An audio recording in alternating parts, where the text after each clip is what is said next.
Good morning, I'm Jeff Noedel, and this is Ferry Ferry Important, live on CNL2. Today we're showing you part 2 of our interview with Washington State Senator Ron Muzzall, Republican from the 10th District, which covers all of Island County and parts of Skagit and Snohomish counties. This interview was recorded on Tuesday. We pick up from where we left off yesterday. I was asking Senator Muzzall if Republicans plan to file any bills in the upcoming supplemental session regarding the idea of the state procuring up to 4 new diesel-powered Olympic-class ferry boats on an urgent basis. We pick it up from that question. We're building a Cadillac with this hybrid ferry when we should be just working on a Chevy.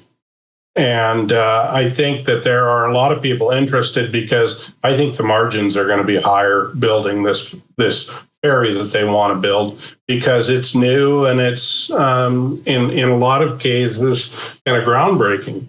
And that isn't where we need to be. So the purchase, the authorization to purchase any number of new boats would require, I assume, legislative action, right? Are you going to file a bill, or is there anyone else in the Ferry Caucus or any other Republicans? Does anybody have the stomach to put a bill like that on the floor or in committee? So it would, this is largely controlled by the committee, which is controlled by the majority party, which is dead set on building these hybrid ferries. And we've had the conversations, but it doesn't do us much good to really offer a bill knowing that they're dead set against it. I think our caucus would be 100% in the Senate Republican caucus would be 100% into building the ferries that suit our needs now. But from the chair, the vice chair, different members on the transportation committee, they got their sights set on this. Their teeth are set into it, and they are not about to let go of that. And that's my frustration. You mentioned civility. Civility isn't about agreeing. Civility is about disagreeing agreeably. We all have different views on things. I mean, I'm somewhat shocked after 38 years of marriage, my wife still disagrees with me. But the reality of life is it's about having conversations. It's about finding common ground. And I don't understand where our current situation in the Washington State ferry system, that we aren't all in common agreement that we're failing. And that this dream of a hybrid ferry system is going to only exacerbate the problem that we've got facing us. So what word would you use? What word are you using when you talk about the state of ferries? Some people are using the word emergency. Some are using the word crisis. Some are not using either of those words. What's your categorization of this? Well, so I'm a farmer, and so some of the words I might use to describe it are not repeatable. I think that what we're seeing is, I don't like the word crisis because it's overused. Emergency, I spent 20 years in the fire service here on Whidbey and volunteer department, and as firefighter, officer, fire commissioner. An emergency, my definition of emergency is life-threatening. So I don't think it's an emergency. What I do believe is that it's a failure, and the reason for that failure is just neglect. I think we've been neglectful, and now our system is failing. And honestly, our crew situation it goes back to COVID and telling these crew members, and I think that it was naivete to say that, oh, if you don't get a vaccine, you just can't work for us. We'll just replace you. Well, in the entire maritime industry now, we've got crew shortages. So it wasn't possible to replace them. And so we hired 180 people over the last year, a little bit better than that. And we're still short of crews. We're going to spend money to try to double up so that we have people available when we have sick or whatever the case is. But we're still running short of crews. And yet we've got 80 captains and 60 first mates that are going to retire in the next couple of years just because of age. A lot of them are my age. They're hitting that point in time of looking at retirement. And, there's been a lot of stress in the ferry crew the last few years. And some of it's the fault of the system. Some of it's the fault of unhappy passengers, which you can say is part of the system. But I can tell you some of the emails I get into my office are a little on the blunt side. And if we don't move to remedy the current situation, this is only going to get worse. And 4 years, 5 years down the road, I don't think that's an answer. I'll tell you something else. I try not to beat up on people, but this person that says it's going to take the same amount of time whether we build a diesel ferry or a hybrid is the same person who said that the Carbon Commitment Act was just going to cost pennies per gallon. I think that he's shown us that maybe his sage advice isn't quite so sage. Do you expect the ferry situation to be a defining, pivotal issue in the next governor election? Or is this more of a Western Washington thing? You hear that all the time. Well, you hear that all the time that the eastern part of the state doesn't care about what's going on with the ferries. Is that true? I think that there is some truth to that. Although the majority party represents the crowded part of the state. It's my caucus that represents the rural eastern Washington. There's only a couple really only one strong Democratic district in eastern Washington, and that's Central Spokane. So the minority party is the one that represents the rural areas. It's the majority party that represents populated areas. We don't even have the votes to hold it back should they decide to proceed with it. There's no doubt that it is one of the highest cost, smallest return areas of our state transportation budget. But it's pretty necessary. Yeah. You said something interesting at the beginning of the interview, which kind of is sticking in my head about, did you say that you feel like the entire Republican caucus would support buying diesel boats now? That's what you said, right? Yeah. Because it's practical and pragmatic. Right. And it would, in their mind, in your mind, their mind, would save money because it's a more affordable boat in every way. I mean, there's no question about that. It deals with the situation currently. Well, I think that, I guess I have one other question, and you might not know, this is just now kind of coming to light. There is a group called the Community Water Taxi that is being formed by a man named Tom Bridge, or led by a man named Tom Bridge, collection of small commercial boat owners and operators in the San Juans. They have been looking for $100,000 subsidy a year to provide alternate and really replacement passenger-only service when Washington State Ferries fails to deliver inter-island service. Happens all the time. I was stranded on Lopez for 3 extra hours when the system failed due to crewing on Saturday. Happens all the time. Many canceled inter-island routes. I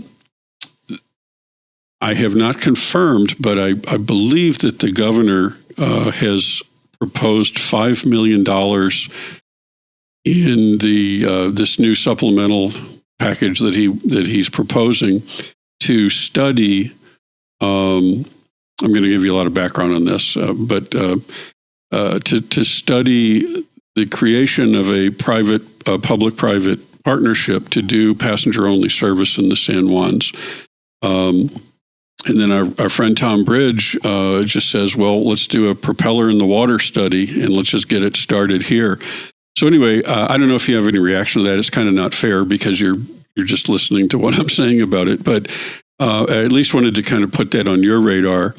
You presumably Republicans like solutions that involve not just the sharing of cost burdens with private, but the motives and the philosophies that are behind private assistance in a case like this. I can tell you that I think they've done over 100 ferryings of passengers that are truly stranded. They have to get between the islands. So it's been very successful so far. He's looking for some help with the state. So maybe I can plant that seed. He'll take the help. His group will take the help from wherever it comes. But it's interesting to me, and I'm sure you know of it too, and maybe this is happening on Whidbey too. I know in the San Juans and on Vashon, there is an enormous grassroots energy in trying to find solutions. I think that's kind of sad that we're waiting for grassroots solutions to multi-billion-dollar errors that only really the state can fix. But and yet these private groups are trying to help. I will say, lastly, they're not feeling any love yet from the state. We also have another private initiative here in the San Juans. A wonderful lady named Laura Joe has basically created a Red Cross style rescue for people. And when you're stranded in Friday Harbor, you're really stranded. When you have missed when they've canceled the last boat this summer, we had 100 cars, and think of that, 100 cars on all the people in 100 cars. You might have heard about this. With no bathroom, nowhere to sleep, no food. And so Washington State Ferries didn't do anything about that, but a private citizen said, we can do better and we will do better. And yet, and I know I've seen her discuss this in front of Washington State Ferry Advisory Committee, all kinds of things, and no reaction. Just absolutely no reaction. So those are the times when I really wonder if Olympia totally gets this. When somebody will step up and do all that on their own and still get no response, that confuses me. I don't understand that. Well, backing up, it was the blackball line that ran into labor problems that Washington State took over and started delving into the ferry business. Originally, all the ferries, the paddle wheelers, everything were all private. And then the blackball line ran into some labor issues. Washington State Ferries took it over, and then they monopolized that. And there's been lots of talk over the years of some private ferry type system. Problem is now finding places to build a ferry dock that are not public. I mean, it's almost impossible now. However, I think that private-public partnerships, especially when it comes to the ferries, other places as well, but especially when it comes to ferries, are something we should be looking hard at. And certainly there are counties that are doing that down south, although there have been some complaint from environmentalists that these fast passenger ferries are causing too much noise for the orcas. I think it is unacceptable. I think it's dangerous, the current situation, especially in the San Juans. We're part of Island Grown Farmers Cooperative. We're some of the original stockholders in Island Grown Farmers Cooperative. So our truck and trailer go up into the islands because this is where it started, was in the islands, to process animals. So we got a crew that goes up there and they can get stuck. And then what do you do? Fortunately, we got producers up there that take care of them. But this idea of being stranded, I personally, when we go up there, whether it's for a meeting, whether it's to visit friends, whatever the case is, we walk on. I wouldn't take my vehicle up there because I know that at the very least, I can get off the island. I can call a friend with a plane or a boat. I can get back off of the islands.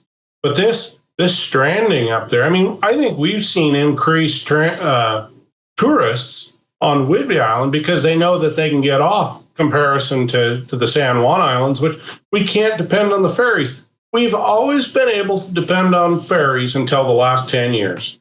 And I think that, yes, there is an insulation problem in Olympia. I think they get so used to hearing stuff that it goes in one ear and out the other. There is very little that I see in the way of rapid response from Washington state government. Although, once again, I'll bring up the port towns and ferries. I'll bring up the I-5 bridge incident that we had a few years ago where that truck took out a section of I-5.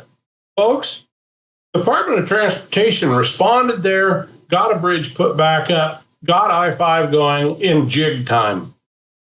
When they're willing, they're capable. But I think that there is, there's a real problem with this, and I think a lot of it comes back to virtue signaling. I probably say that too much, but where there's a will, there's a way, and I think that we just need to create that will and get this situation taken care of so that then we can move on with other things. Senator, this has been a great interview. I really appreciate this. I appreciate your answers. I appreciate your access. We only asked for this last night, so this is very helpful. I got to ask one last question. It's kind of a San Juan question, but regarding the ferries, do you, in your heart of hearts, believe that the Sydney route will be restored in 2030 or any time in the future? Or are we supposed to believe that that's going to happen? Until we get the current situation remedied, I would not be willing to make any promises on that.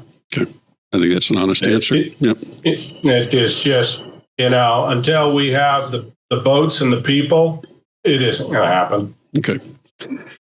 Senator Ron Muzzall, 10th District in Washington. If you hear of any bills that are filed or any committee hearings, if you can get anything on the table, please let us know. I guarantee you there are at least dozens or scores of people who are in the islands who would want to go to Olympia and be heard. Well, we need to put pressure on our publicly elected officials to address the problem in the short term. And that's what's going to make the change. As a minority party member, I can only do so much. The majority's got to change their attitude, and they've got to see the light here. And it's up to the constituents to put that pressure on them. Senator, thank you again, and have a Merry Christmas. Same to you. Okay, thank you. Goodbye. Bye now. CNL is grateful to Senators Liz Lovelett and Ron Muzzall for answering our questions about WSF recently. Join us next Tuesday at 10:30 a.m. for the next episode of Ferry Ferry Important as our quest for solutions continues. And have a safe and wonderful holiday.